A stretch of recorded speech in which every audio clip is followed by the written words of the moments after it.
Right, who's ever heard me preach before? Who hasn't? Oh dear, oh dear, oh dear.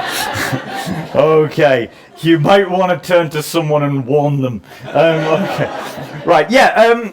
It was really cool to hear that you guys got a Cape and Ray group coming out, because yeah, as Mike said, we had a youth work started years and years and years ago now, like way so long ago that I'm showing how old I am by just mentioning it, that this youth work, it's back in 2003, group came out, started this, it was just a school's work, and we got loads of youth in the building, and the church was like, what do we do? And I said, right, okay, well, we're going to have to do something after they've all gone home. So I said, I'll do it until you can find someone else. That was in 2003. Still here, yes. But the thing is, I've got to say, I mean, I started doing it, and at first it was literally, I'm doing my day job, and then on Friday evening, I'm going and I'm setting something up dead quick to do this. And I found in the end, I'm in work in this very, very, high-profile prestige job in this £20 million office building, and I'm just spending the week on Google looking up games to play with youth. And I even had a spreadsheet on Alt-Tab for when the manager walked past, you know what I mean? So, oh, I'm working. It's gone, off I go. Okay, oh, balloons, And that became my life, and it just kind of hit me like, boom, you're in the wrong job. Yeah. So, right, that was it, off I went. And it was for one simple reason, which is that I met the kids. It was just that. I mean, I was under the impression that all teenagers, for some reason, wanted to stab me because they're all carrying a knife. And, you know what I mean? You get this impression if you watch the news. And I met these kids, and I thought, you're actually human. I've been misinformed. And I got talking to them. And I started to realize, do you know what? They could do with something. They really, really could. And they've got nothing. Someone needs to help these guys out. And that was the thing. That was the part where I just kind of got into this. And I remember this one little girl, her name was Olivia. She was 10 years old. And I'm just supervising this room. I'm just stood in this room. We put nothing out for them. We literally just opened the building and let them come in and run around and do stupid things. Which they did. And I'm just stood in a room, and this little girl, she's running and skipping around, and she keeps coming up to me. And she's telling me all about her week and her boyfriend, 10, and all these other things, and then just skipping off, and then coming up, oh, and this happened, and she's talking to me like I've known her for 10 years. I have literally just met you. I know nothing about you. Well, I do now. I know your life story. And I gotta say, I just realized that in that area, there was just nothing for these youth. And I thought, someone's got to do something for you. And my heart just broke right there and then. And 12 years later, I can honestly tell you, I have the best job in the world. Nothing compares to this job. It's amazing. But, okay, wasn't expecting that. I love that Mike started with a slow clap there. And it's like, either everyone's going to pick up or it's just sarcastic. It's just one of the two. But anyway, okay. The thing is, right, the thing I love about being a youth leader is the youth leader is the guy in ministry who can do all the things that the pastor can't. I do all the things you're not allowed to do on a Sunday. Like, not that long ago, we had our last zombie night. Not the first. We've had many of them. And, we took the kids to hell one week, literally. We had a pimps and prostitutes night. No joke. That actually happened. These are all had real reasons behind them, okay? All real theological gospel reasons to them, okay? Don't worry, we don't just invite prostitutes in. It was only the once. No, I'm joking. It wasn't. But anyway, but the thing is, I brought a bunch of youth here. You might have noticed about a month ago now, was it something like that? About 3 weeks, something like that. Brought a bunch out to ask them, okay, right, you're at this age now. You're at this level of spiritual maturity. Let's start plugging you into an actual church. So I'm showing them all kinds of different church expressions and what does it look like and where do you think you could fit in with that and how would you do it? And a lot of the responses back we got were good. And a lot of them were things that, okay, maybe we could adapt and we could change. And some of them were coming back with, like Chill, which is the name of our youth club. Do it like that. And I'm thinking, I couldn't do stuff like that on a Sunday. Or could I? Like, I mean, who remembers the rubber bum that time, right? And who's new thinking, I am in the wrong building tonight? Yeah. Okay, right, well, there you go. Give me 10 minutes, you'll all be saying it. But yeah, I mean, the whole thing with the rubber bum is running. Who actually wore that rubber bum? Who was that at the time? It was Anthony, right, okay. And who won? Who actually managed to grab it in the end?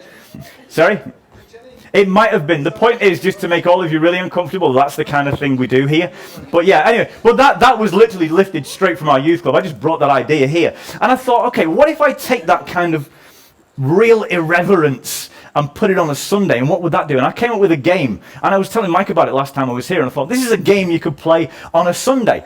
So all you do is make your clicker work. So you get two people who really like to pray, okay, and then you get them to lay hands on each other and keep praying until one of them falls over and they lose.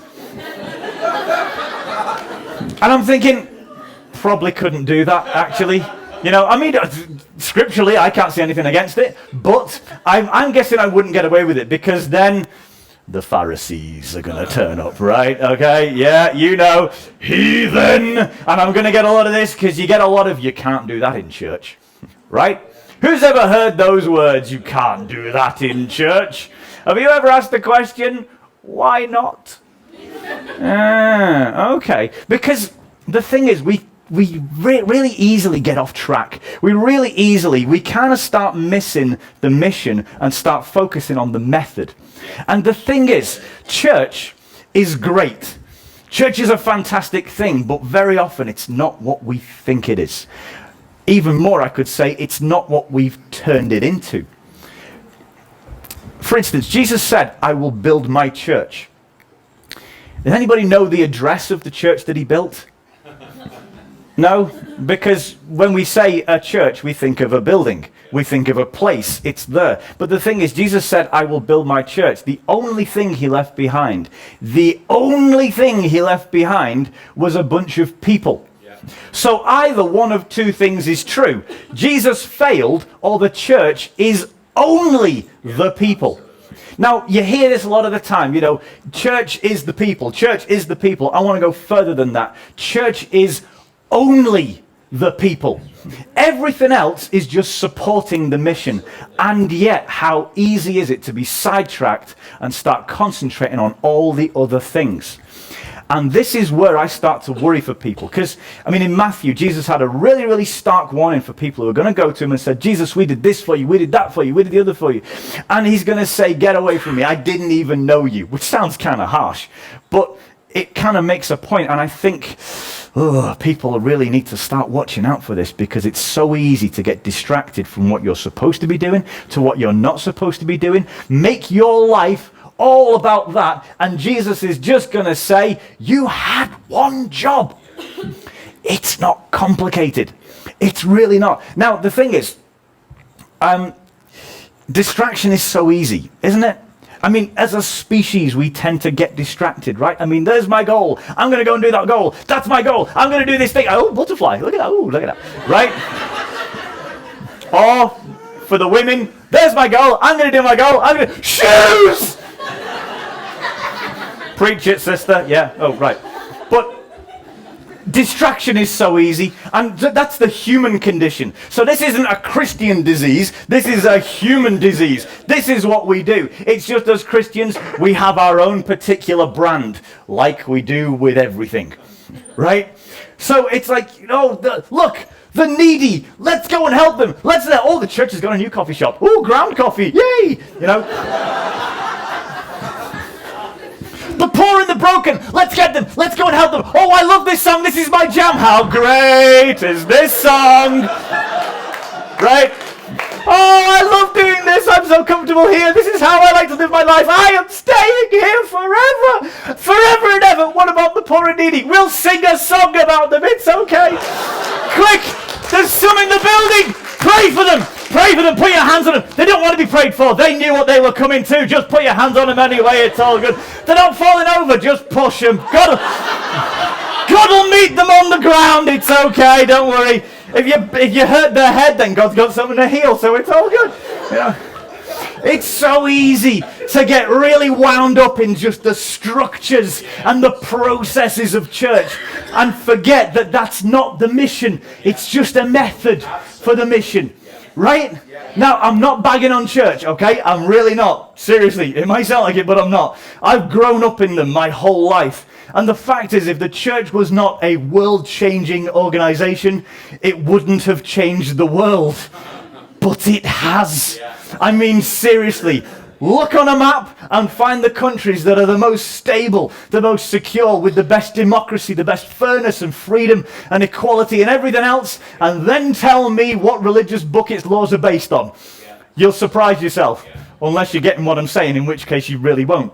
But yeah, the church is a planet-shaking organization, and it's been doing it for 2,000 years and a bit. Change, won't focus on that. But I don't like semantics with numbers, but anyway. Right, so the church is great, the church is awesome. However, we can distract ourselves so easily, you know. Like, so, okay, just so you know, I'm not giving any bad to the church. I want to give honor to the band tonight, who were fantastic. I gotta say, and I would like to say they were unusually fantastic, but the fact is they're like that every week, and I don't know how you do it, and I kind of hate you that you're so good, but but the thing is, I really want to give honor to whoever cleans the toilets here, because they're fantastic. They are so good. I look forward to coming to this church so I can use the toilet. As horrendous as that is, the light comes on when you open the door. Every time I go to use the toilet, I feel like a Jedi. It's like I go in there and I expect to hear this voice saying, "These aren't the hand towels you're looking for." You know, it's amazing. But, right, I'm going to ask you a question, okay? A few weeks ago, who complained that it was too warm in this building on a Sunday night? Come on, you're among them, right? Okay, yeah, we got the complaints. We got a few of mine at the back were here that night. They fell asleep, it was too warm. Yeah, okay. Yeah, okay, they're pointing at each other right now. But I want to ask, where's the sense in that? We're in northern England. In January, who complains that it's too warm? Exactly. There's only two people in here who are allowed to complain about things being too warm, and they're from Canada. They got the excuse, you know. If you don't get that joke, go and ask them what it's all about. Okay? But, had to. Sorry, it's a thing. Okay? And yeah, the Americans clap. Of course they do. Yeah. But here's the thing, right? How many of you get here and you can't wait to get in that door into the warm from the freezing cold, right? How many of you, right, in that case, let's give some honor to whoever it is who stands out there for ages, freezing, just to say hello to you. Come on. Hey, there it is.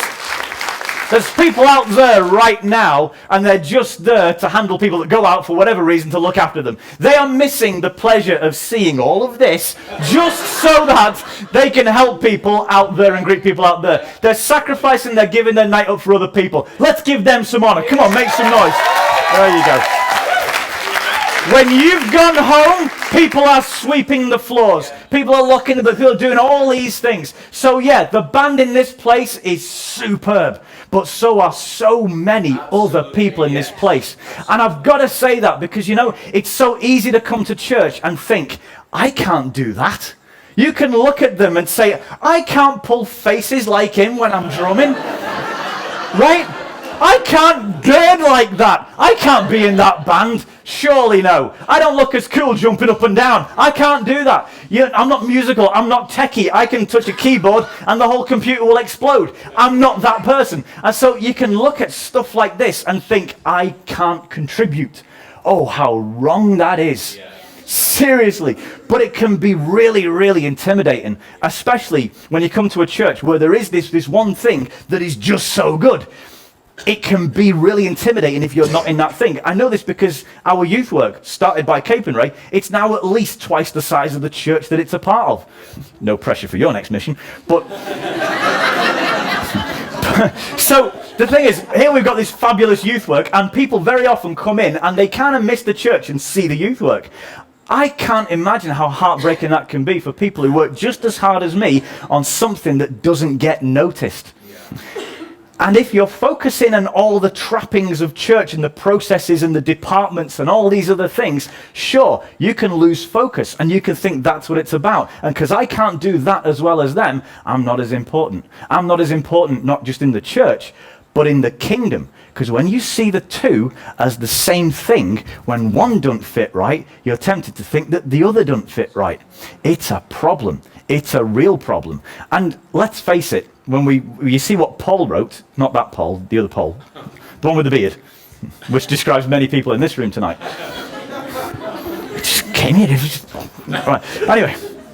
Okay, I thought I had a beard, and then I came here and saw this lot, and I'm thinking, oh, good grief, I look like a girl. But he's stroking his beard even now as I'm saying this. Look at that. They're like, the pride. Okay. But, okay. But yeah, completely lost my voice now. Right. Yeah. So yeah, as Paul wrote, about we're all parts of the body. Yeah. And the nose can't be an eye, and the eye can't be a foot, or whatever else. So, groovy. Okay, so we're all a part of the body, but nobody wants to feel like they're body fat, right?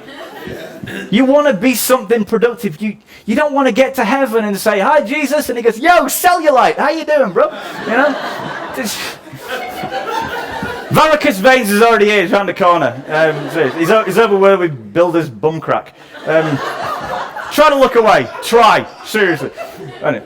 But yeah, no one wants to be that guy who doesn't matter. And all you can do is be a passenger. You just be a consumer.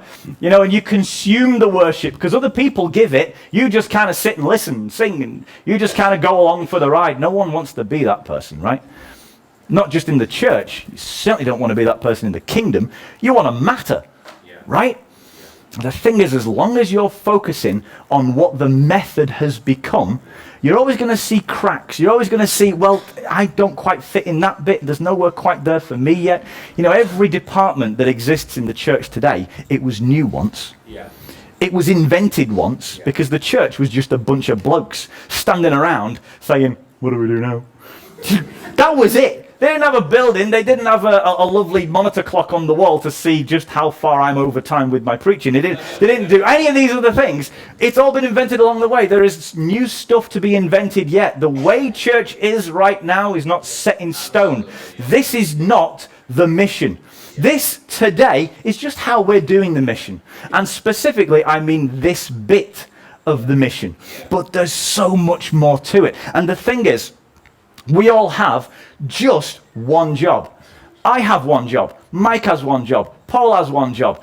Johnny has one job. Jonathan has one job. Yes, we've all got the same name, all three of us. It's very confusing. But you've all got just one job.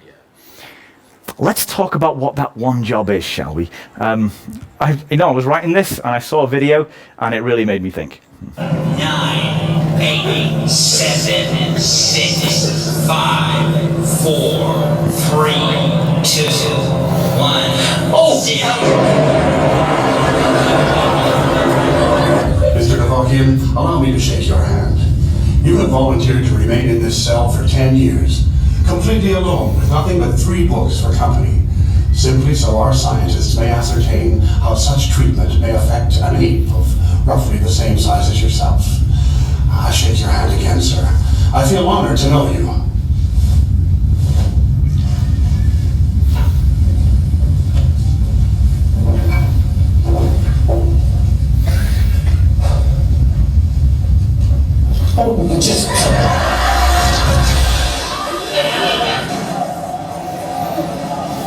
You have been found guilty of dereliction of duty in the face of the enemy. Do you have anything to say?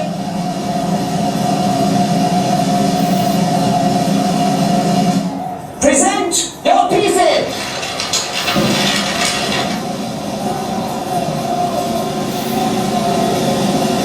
Prepare to give fire.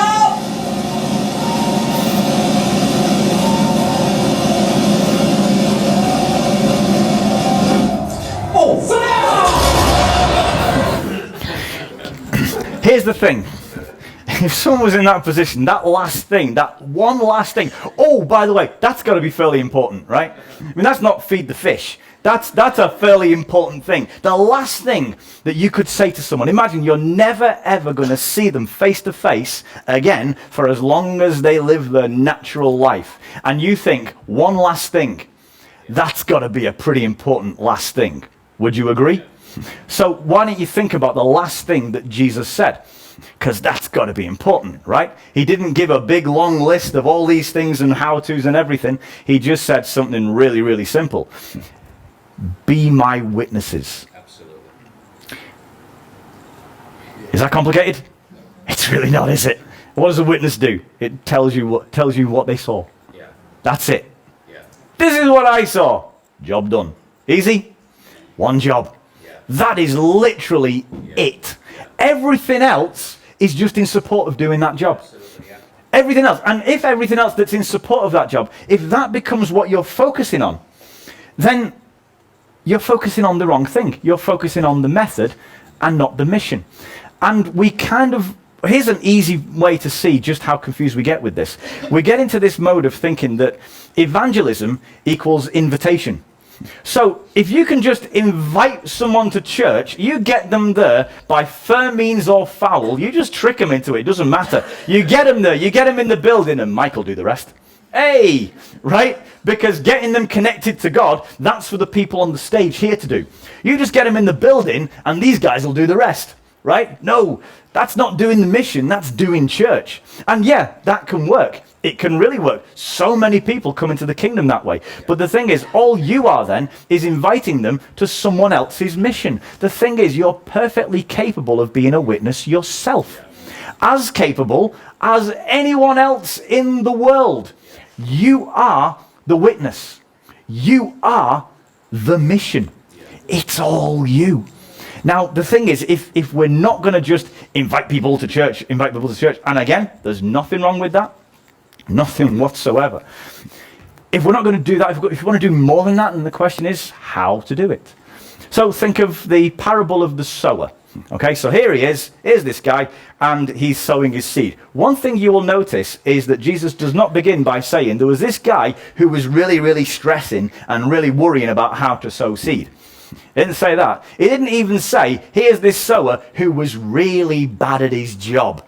Didn't say that either. Even though, if you look at it, the vast majority of the seed that the guy sows doesn't actually achieve anything. I mean, some falls on the rocky ground, and some falls out in the sun, and some, the birds eat it, and all the rest of it.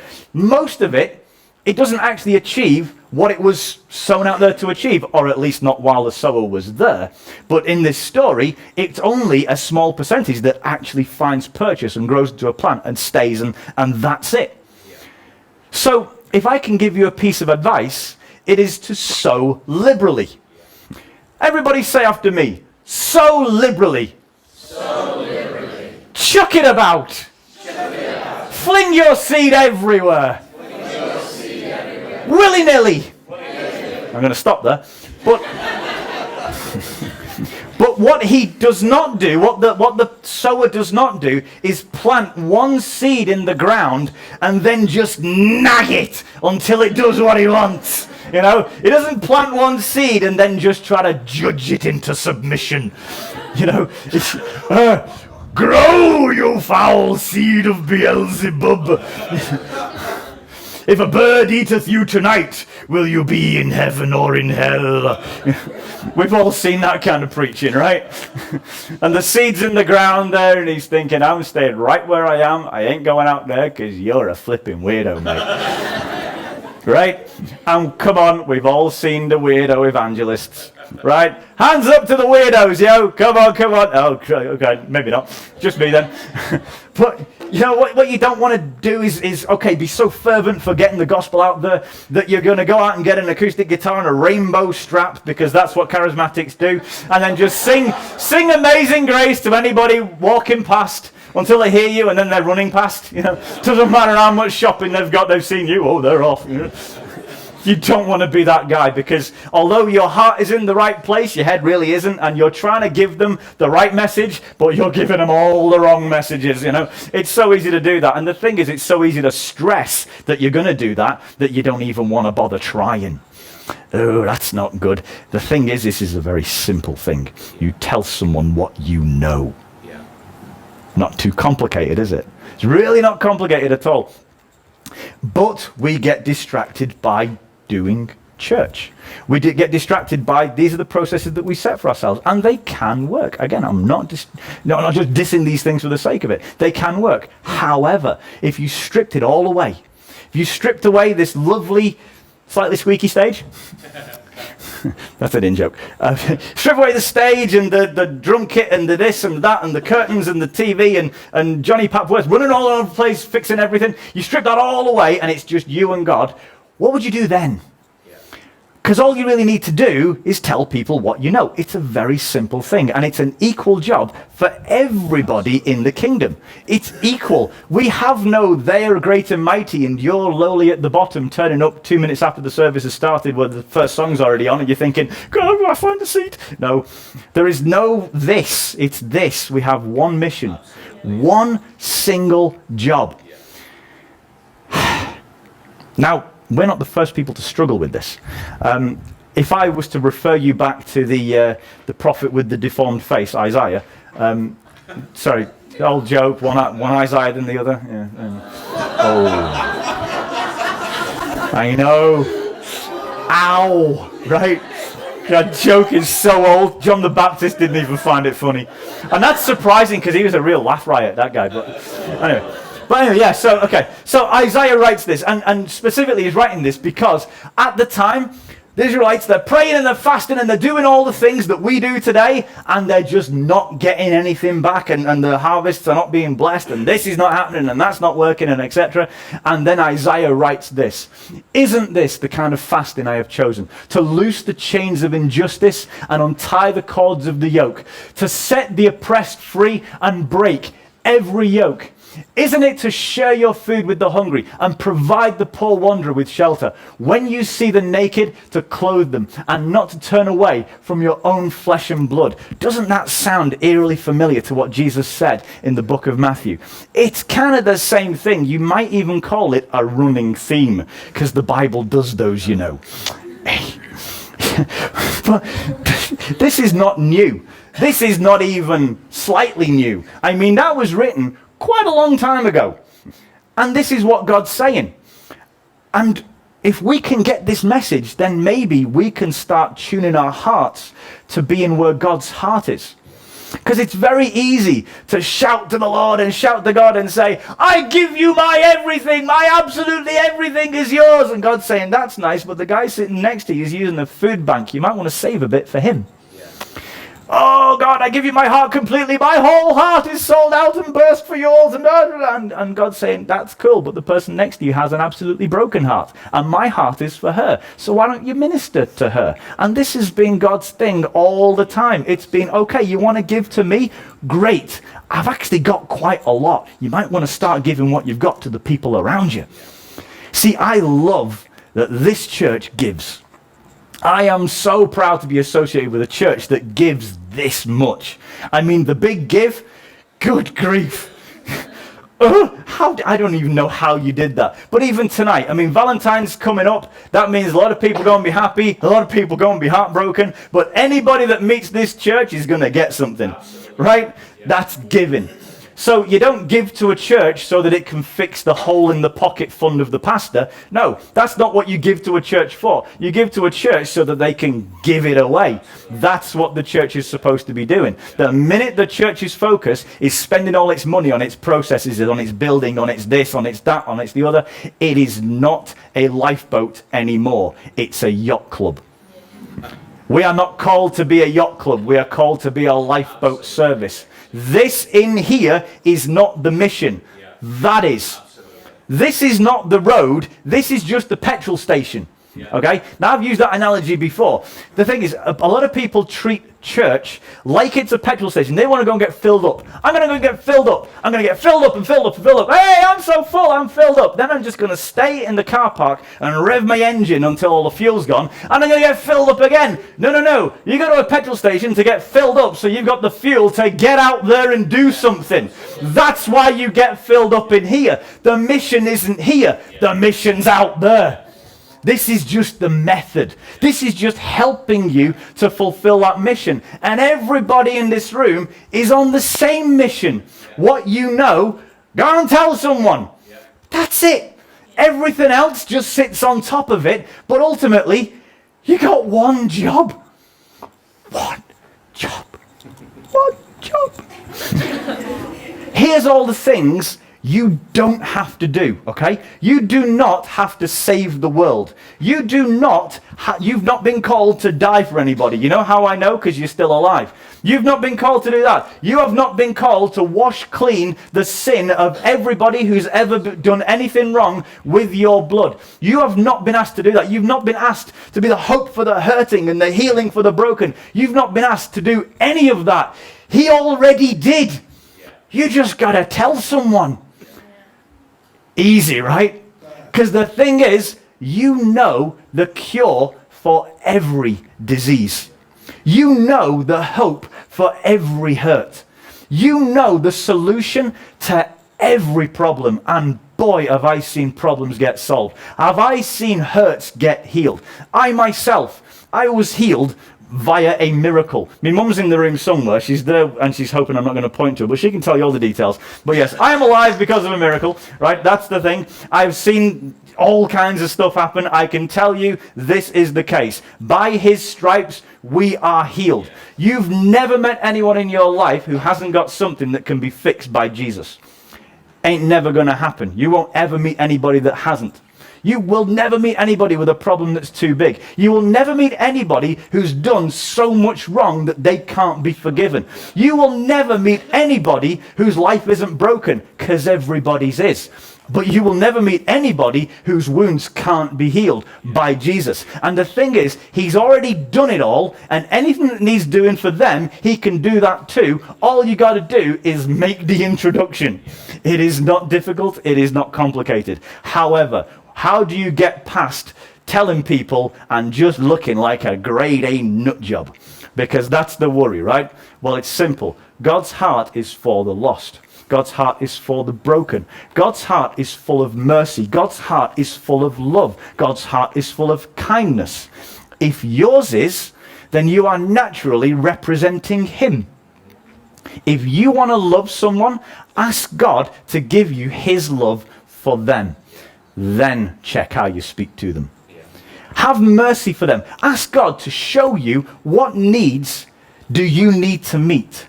What needs do you need to pray for him to meet? You'll get a heart full of mercy, and when you approach them, you're going to give them such kindness, such love, such empathy, such support, that they're going to want to know why. So tell them. Easy, right? This is not a difficult thing. It's not a difficult concept. All the stuff that churches do is great, because churches are literally transforming societies. The buildings are not. The people in them are. And you transform those lives when you go to where the lives are. You want to meet God? Get onto the mission field. He will meet you on the way. You want to know what your purpose is, what your destiny is, what your calling is from God? Get on the way to the mission field. He will show you on the way. Who's ever tried to steer a car without power steering when it's not moving? It's an upper body workout, right? Yeah, you're doing insanity. Oh no, nasty, right? Okay. A car is easier to steer when it's moving. You know what? So are you. God can steer you so much easier when you are in motion. So here's the thing. Out there, you will find people who are lost. You will find people who are broken. You will find a world full of people who need Jesus. Go out and love them, and then start a conversation based on that love. Is this difficult? I'm going to end with a preach. Okay, so I'm going to preach a whole new sermon to you now. A whole new sermon. I'm going to start right now. Okay, Mike's getting really nervous. This is actually the shortest preach on record. This was a preacher, he was very, very nervous. It was his first time. Just as he got up, his bottle went. And he said, okay, there's this preach. He's not going to do any of it. He's going to do something new. Right. Some of you already know what I'm going to say. And some of you don't. So the others, go and tell them. And he walked off. And that was it. And that was the end of the preach. And that's literally the end of what I'm going to say to you. You know what you know. Other people don't. Go tell them. You have one job. Thanks for listening. God bless.